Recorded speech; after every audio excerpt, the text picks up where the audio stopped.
I'm Agustin Raiо. I'm a philosophy professor at MIT, and today I want to tell you about the grandfather paradox, which is a famous paradox of time travel. Imagine Bruno. Bruno has a grudge against his grandfather, and rightly so. His grandfather was a horrible man. Amongst many other things, he perpetrated this fraud that left millions of people in poverty. So there's nothing Bruno would want more than to kill grandfather. Unfortunately, grandfather is already dead. Grandfather died many years before Bruno was born. But that needn't stop Bruno, because Bruno has constructed a time machine and intends to travel to the past to kill grandfather when he was still a young man. In fact, he wants to travel back enough in time that he can kill grandfather before grandfather had any children. So, picture Bruno. He's traveled back in time. He's brought a sniper's rifle with him, and he's trained himself to use it.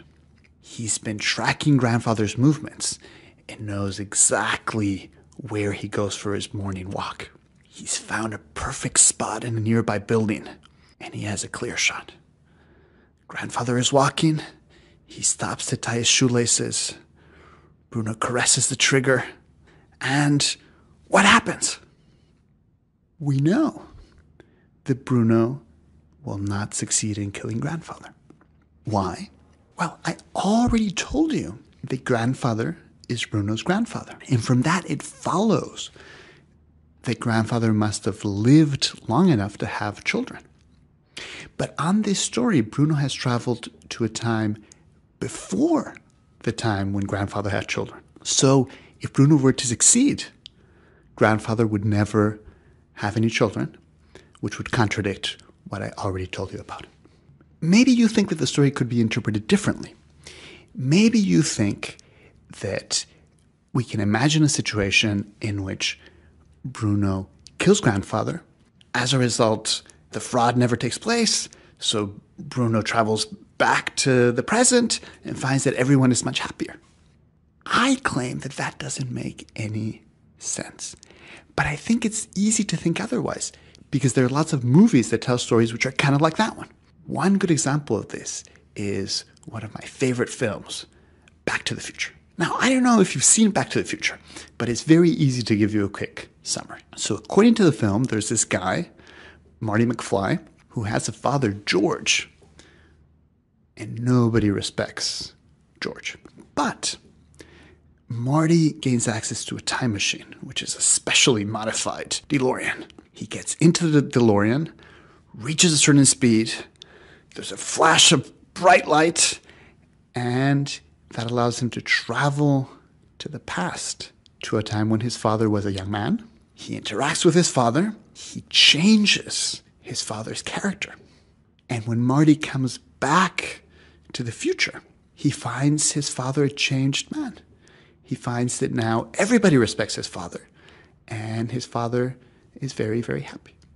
My colleague Brad Scow once taught me a wonderful way of seeing just why this story is inconsistent. Because look, at the beginning of the film, we're told that at a certain time, 1985, George is respected by nobody. And at the end of the film, we're told that at that very time, in 1985, everyone respects George.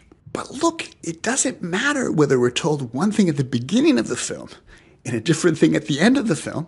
It's still inconsistent. One way to see this is to imagine that you're sitting on a jury. The witness takes the stand, and at the beginning of her testimony, she says that at the crucial time, she was buying cigarettes at the store. And towards the end of her testimony, she says that at that very same time, she was instead at home watching TV. You can tell right there that not everything in the witness's story is true. And that's because her story is inconsistent. And it doesn't help that part of the story was told at the beginning of her testimony and the other part was told at the end of her testimony. The story is still inconsistent. I think the same thing happens with Back to the Future. Just because we're told one thing at the beginning of the story and a different thing at the end of the story, that doesn't mean that the story is consistent. There's a different way of interpreting Back to the Future where it is a consistent story. It's just that on this different interpretation, it's not primarily a time travel story. It's really a story about travel between universes. On this interpretation, what happens is that when Marty McFly boards the DeLorean, what happens is not that he goes to the past of his own universe. What happens is that he travels to a different universe. In this different universe, he meets copies of his parents, interacts with them, and then he goes to the future of that universe and finds the older copies of his parents to be very happy and respected by all. Notice, however, that that's not the interpretation that is suggested by the movie, because on that interpretation, the movie is a tragedy. Think of Marty's poor original father stuck in our universe. It's not only the case that nobody respects him, he was also abandoned by his son, Marty. In summary, I think that insofar as we interpret Back to the Future as an ordinary, bona fide time travel story, we have to concede that even though it's a great movie, it's logically inconsistent. Similarly, when we interpret the story of Bruno and his grandfather as an ordinary, bona fide time travel story, we cannot say consistently that grandfather is his grandfather and that Bruno succeeds in killing him at a time before he had children. This leaves us with a very tricky question. We know that Bruno will not succeed in killing grandfather. But what stops him? Here are some different options for answering this question. One thing you could say is what stops him is that time travel is impossible, so he could have never been in that position. Another thing you could say is that the universe contains a special anti-paradox force, and that if Bruno was about to succeed in killing grandfather, somehow this force would come down and intervene. I think there is no need to go in for either of these options. If you ask me what stops Bruno from killing grandfather, I say, I don't know, because you haven't finished telling the story.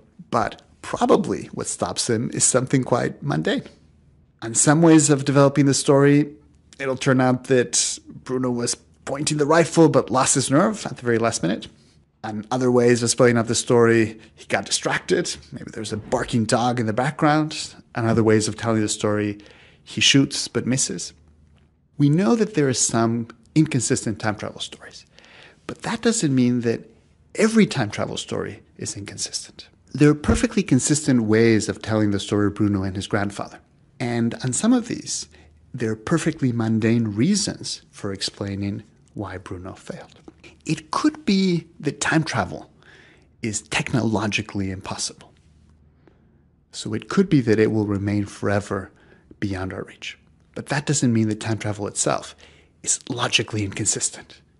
In fact, I think the concept of time travel is perfectly consistent.